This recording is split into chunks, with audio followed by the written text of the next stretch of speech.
Welcome to Books for Success. Today, we're delving into the wisdom within How to Attract Money by Joseph Murphy. How to Attract Money is a classic handbook on how to grow your wealth and enriching your life spiritually, mentally, and materially. It shows how, by training your mind and your subconscious, you can gear yourself toward a life of abundance and fulfillment. Who's it for? Anyone who wants to increase their wealth. Students of human nature and psychology. Fans of self-help books looking to revisit a classic. Before we begin, subscribe and ring the bell for notifications if you want to keep receiving the knowledge of book summaries about health, wealth, love, psychology, and much more. Don't be shy about dropping your book suggestions for us to summarize. Also, you can use this video as an audiobook summary. Let's grow and succeed together. What's in it for me? Learn how to attract a life of wealth and possibility. Joseph Murphy. How to attract money. When you imagine being rich, what do you actually picture? You might think of a beautiful mansion with luxury cars parked outside. Maybe you picture sipping champagne on a yacht at sunset. Or maybe it's sending your children to an expensive school for a world-class education. Whatever you imagine, there's probably something in common. You're imagining an experience that involves being happy, healthy, and supported. Money is not what makes you happy or fulfilled, but money allows you to live a full, happy life. It's your right to be rich. You deserve to live a happy, healthy, and abundant life, and that means you deserve to have the means to support that life. So, if you're interested in changing your attitude towards money and attracting wealth in the process, look no further than this summary. Don't romanticize poverty. Don't romanticize poverty. We're conditioned to think that money is evil. Movies and TV shows love to portray money as a corrupting force, but money isn't some mystical thing driving people towards bad behavior.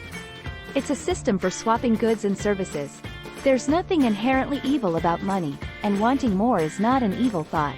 In fact, thinking about money as evil can be very dangerous. Let's change our perception a little by thinking about money as a symbol of exchange. When you think, "I want more money," what you're actually thinking is that you want the capacity to do things that require money. For you, that could be anything from buying your partner a beautiful piece of jewelry to just wanting to buy groceries without worrying your card will bounce. Money isn't a goal. The goal is something that money facilitates. It's not evil to want a better life. In fact, it's one of the most natural desires for a human. Security, health, happiness, and education, a future for your children. None of these things are evil. So why would it be evil to want the tool that allows you to achieve them? Often people have a subconscious aversion to pursuing their financial goals because they think that poverty is virtuous and wealth is evil. Of course, people can do awful things for money and can do awful things with the money they have. But when we consider money as a symbol of exchange rather than an end in itself, money as evil starts to seem like superstition. The same electricity that powers your house could just as easily kill someone, but that doesn't make it evil. Nor does it make a dark room somehow virtuous. Our ingrained ideas about wealth impact our relationship with money. So if you want to improve your financial reality, you need to address your subconscious negative thoughts around it. Let's look at how. What you believe shapes your life. What you believe shapes your life. Our beliefs create our reality. This is a core concept not only in psychology but also in faith.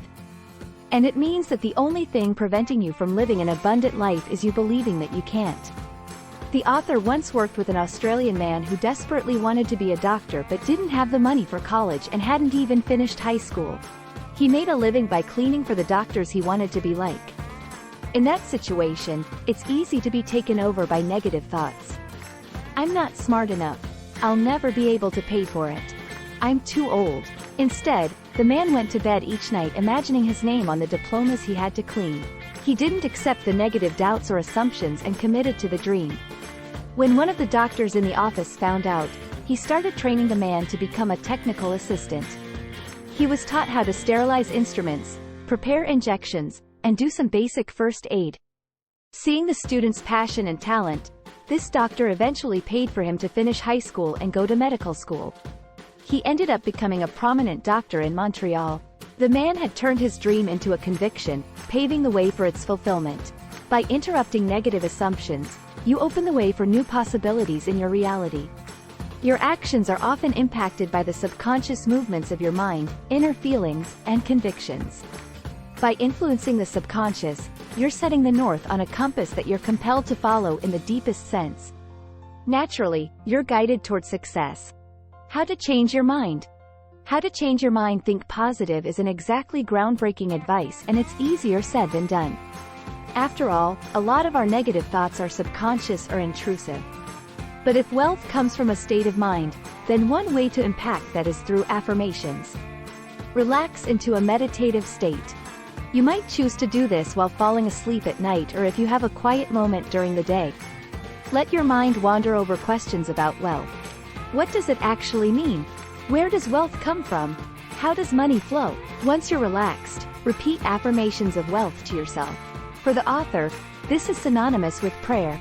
He explains that God created an abundance in the world and wealth is always flowing freely. That means that prayers of financial affirmation will help us to overcome subconscious blocks that keep us from wealth. If you're starting out with affirmations, just trying to tell yourself, "I am wealthy" or "I am successful," doesn't work. Saying things that you believe to be false can actually strengthen your belief in the opposite. If you only have 10 cents in your pocket, you might feel embarrassed or ashamed in calling yourself wealthy. You want to start with affirmations that your conscious and subconscious can agree on.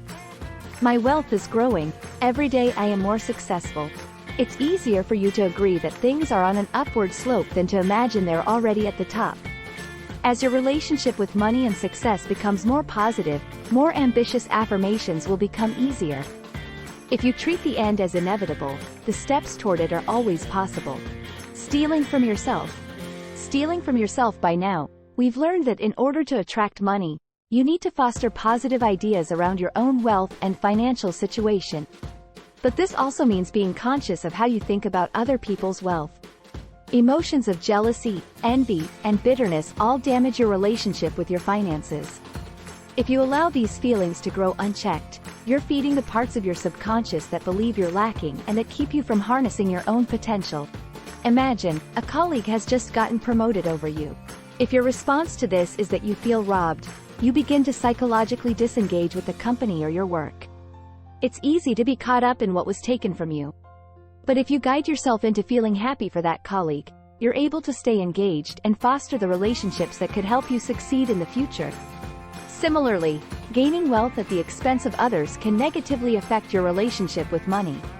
Consider the example of a woman who, during a war, knew that coffee would be rationed. She went from shop to shop, buying out as much coffee as she could store in her house. Later, when she was out, someone broke in and stole the entire stock, as well as her jewelry and silver. The lady would claim that she had never stolen herself. However, she was in a mindset of lacking, and hoarding coffee was at the expense of everyone else. By allowing her negative thoughts to guide her, she negatively impacted others and created exactly the thing that she was afraid of. Fear of lacking created lacking. Remember that money is the symbol of exchange. Having money itself doesn't make you wealthy, but money is a mechanism for experiences or feelings of stability. If the means by which you're gaining money more negatively impact your experiences or feelings in the future, you're simply stealing from your future self. What is the purpose of attracting money? This isn't a trick question or an attack on the morality of having money. It's a reminder not to lose sight of the goal in pursuit of the symbol. Final words.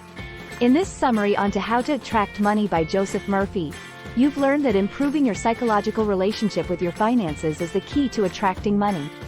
Training your subconscious to have positive thoughts about money will lead to better decisions and a wealthier life. Your beliefs shape your reality, so be aware of how you see your own wealth and that of others, and use positive affirmations to address your subconscious doubts about your own capacity for wealth. You are the captain of your ship. Point it in the direction you want to go, and the rest will follow. You are entirely capable of living a life that is abundant, and to have the money to support that life.